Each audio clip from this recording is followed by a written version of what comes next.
Morning world, it's 20 past 10 in the morning, it's 15th of November 2013. This is really about Pluto, but in order to get there I need to talk about one or two other things briefly.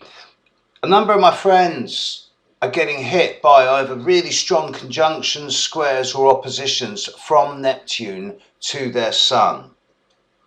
I went through that long ago when I was in my early 30s and I don't remember that much about it, to be honest. So I'm not really qualified to see from a personal perspective what's going on with Neptune at that time. But with Uranus and Pluto, I am. The Uranus-Pluto square is directly challenging my Sun and has been throughout 2013. I got Pluto opposite my Sun, Uranus squaring my Sun. I was born with a strong Uranus. My Uranus is quite healthy in my chart. I've got a Mars-Uranus conjunction, and that means that I'm not too worried by the square from Uranus to my Sun. But the opposition of Pluto to my Sun is bringing a degree of intensity and obsession that I knew would come, but I had no idea what it would be like. And it's mental. All of those people born around the very end of June and the start of July, the end of June, the end of December, and to a lesser extent, the end of September and March, as well as the very start of April, July, October and January, are going through the Pluto-Uranus square. And now that it's beginning to hit its absolute peak in terms of heliocentric perspective, i.e. the next few weeks, it's at its strongest of all, and B, the fact that Pluto's now beginning to move forward again, and it's covering the ground it's already retrograded.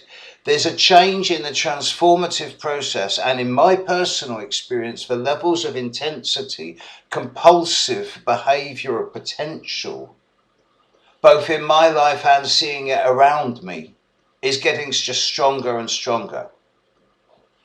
And okay, I know it's happening to me stronger than most because it's happening to my Sun. Nevertheless, I also know this ripple effect when I see it with other people, like for example with Neptune hitting other people's suns at this time. Then I'm seeing that ripple effect spreading out into the greater whole. And that's happening with the Uranus-Pluto square as well.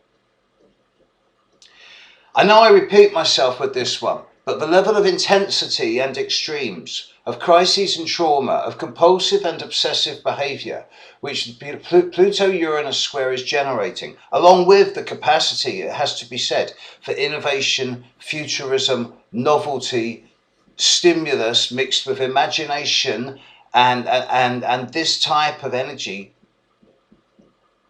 this is not the norm. We are at the peak of a wave of change that hasn't really been around in the very vast majority of our lifetimes. Similar energies were around over 1928 to 1933, peaking around the time of 1929-30. But I don't think the outcome will be the same as it was that long ago, 80 odd years ago. Biggest time of concentrated and compressed change that I think there's been astrologically in the last 100 years and will be over the next 100 years. And it fades out in 2 or 3 years' time. And where we are now is at peak. I'm feeling it. A lot of people I know are feeling it. So if you're one of these people that's going through some type of scarily deep transformative change, whether it be from the more Neptune, nebulous, dissolving, confusing, messy, hopeless position, or whether it be from the Uranian, disruptive, chaotic, dramatic, unpredictable, rugs pulled, or the Plutonian, compulsive, transformative and purgative. Get the poison out. This is the most intense time there's been astrologically since, at the very least, 1929, 1930, and perhaps a lot longer than that.